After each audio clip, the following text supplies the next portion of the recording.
Livro Minha Vida, Meus Amores. Autobiografia de Tia Neiva, 1985. Capítulo 7. O incêndio. A rotina da casa grande continuava inalterada. As pessoas iam e vinham no caminhar ininterrupto que começava na hora do despertar de Neiva e continuaria até alta madrugada.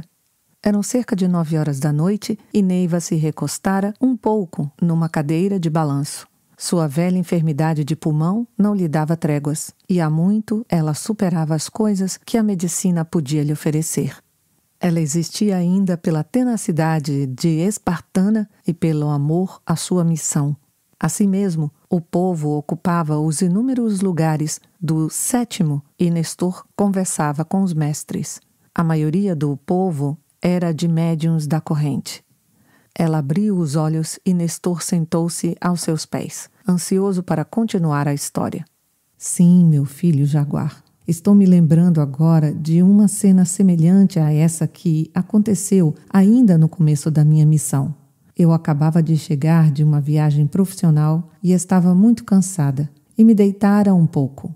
Alguns colegas caminhoneiros que estavam de visita, como aconteciam quase todas as noites, continuaram conversando na rodada formada com os meus familiares. Embora eu estivesse muito cansada, não conseguia dormir. De repente, um velhinho conhecido meu apareceu trazendo na mão um lampiãozinho de querosene e folgadamente sentou-se na beira da minha cama.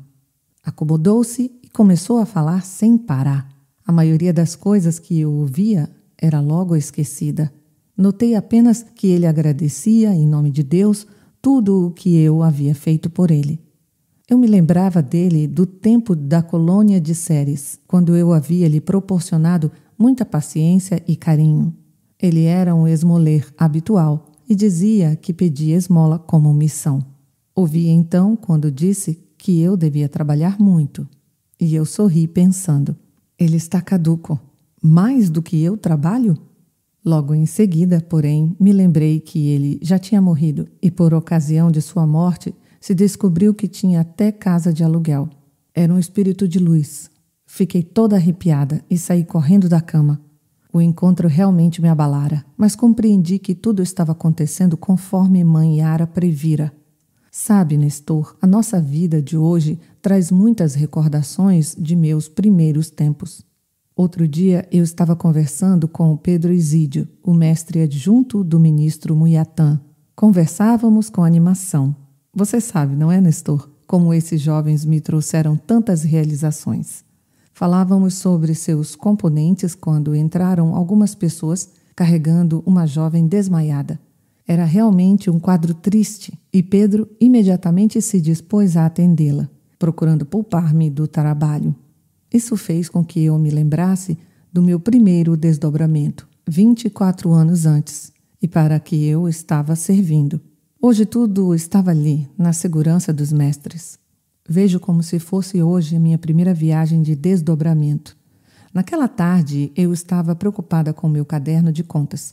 Afinal, eu tinha 2 caminhões fichados na Novocap e estava um pouco assustada com as contas. Nas anotações, estavam faltando muitas viagens que eu havia feito e eu não atinava qual a razão dessa omissão. Tudo estava sendo feito à minha revelia. Sofri muito com isso, com medo daquelas primeiras falhas na vida prática. Com dor no coração, vi logo que eu não sustentaria aquela vida dupla. Teria que optar entre a vida espiritual e a vida material. Pensava, tenho que descobrir um jeito. Estava assim, nesse desânimo, quando ouvi a voz de mãe Yara. Você, filha, descobrirá tudo através dos seus próprios recursos.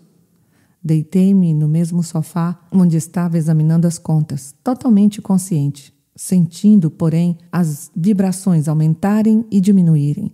De repente fui arrancada do corpo e senti que era um movimento do mundo extrasensorial e, no entanto, eu me assustara como se fosse morrer. Senti-me desprendendo do corpo físico e que a minha cabeça rodava. Percebi que algo me segurava. Apesar de minhas faltas para com ela, mãe Yara era a minha salvação. Rodei, não sei por quanto tempo. Subitamente, como por encanto, Me vi diante de uma grande luz opaca e que não iluminava as imediações. Dentro dela estava tudo claro, mas em sua volta só havia escuridão. Ouvi alguém dizendo: "Faculdade mediúnica de transporte em desdobramento." Sim, responderam desdobramento. Eu pensava comigo. Desta vez foi diferente. Me arrancaram os bofes. Comecei a sentir ânsia, muita ânsia, mas vi quando chegaram 2 senhores com aspecto de médicos e isso me acalmou. Comecei a ter linda visão, porém nada ouvia. Transporte em desdobramento.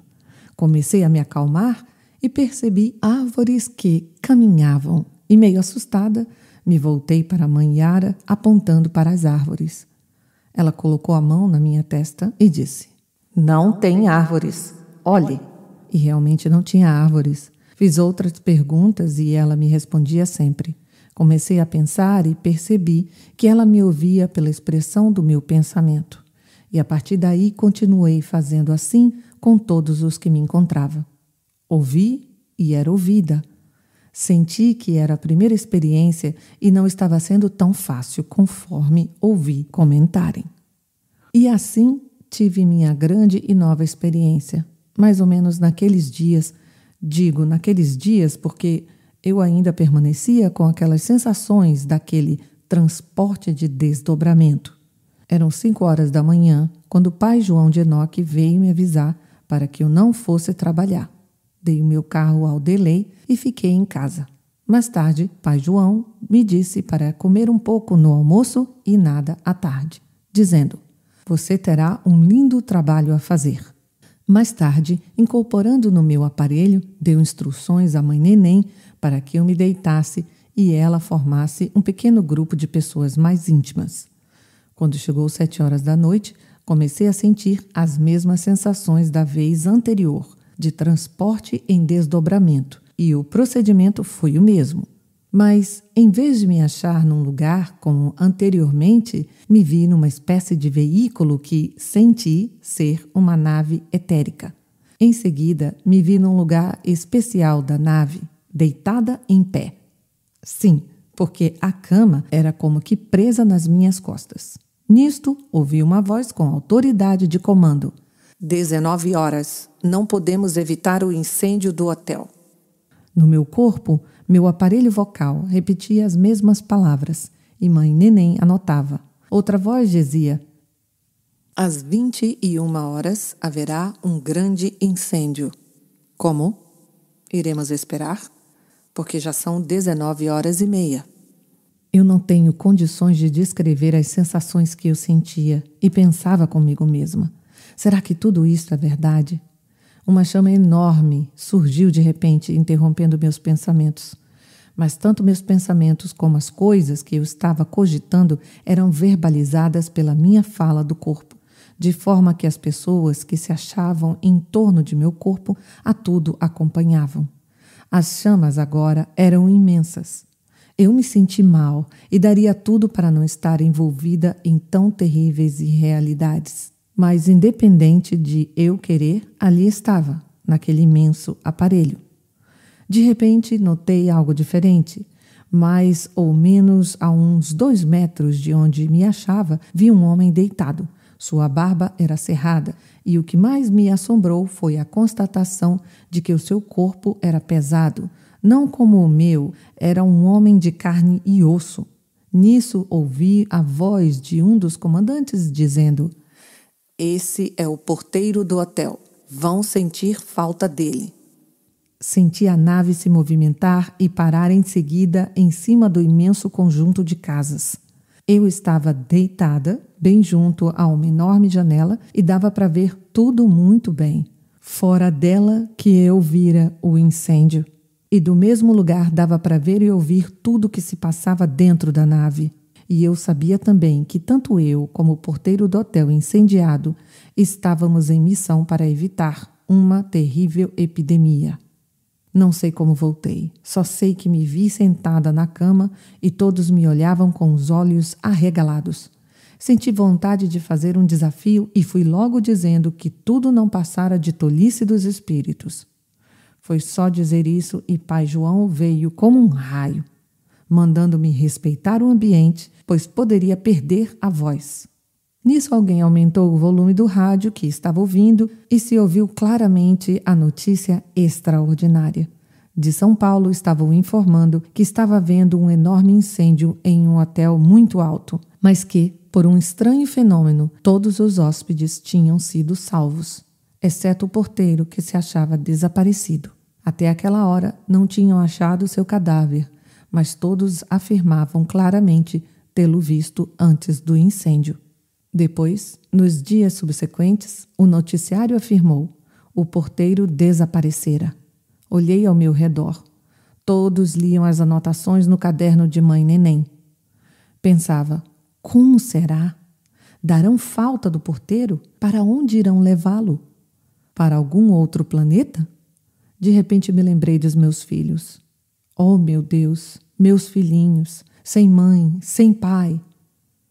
9 horas da noite e eu estava fora de casa, desde as 6 da tarde. No dia seguinte eu acordei com um grande mal-estar e custei muito a me recuperar. Não quis ouvir falar sobre o assunto. Porém, o povo insistia em falar no incêndio e no fenômeno. Hoje, Nestor, eu vejo a diferença entre a sua mediunidade, a minha, e vejo quanta caridade podemos fazer, quanto amor. Que grande missão é a nossa! Já era de madrugada, todos foram se retirando pensativos.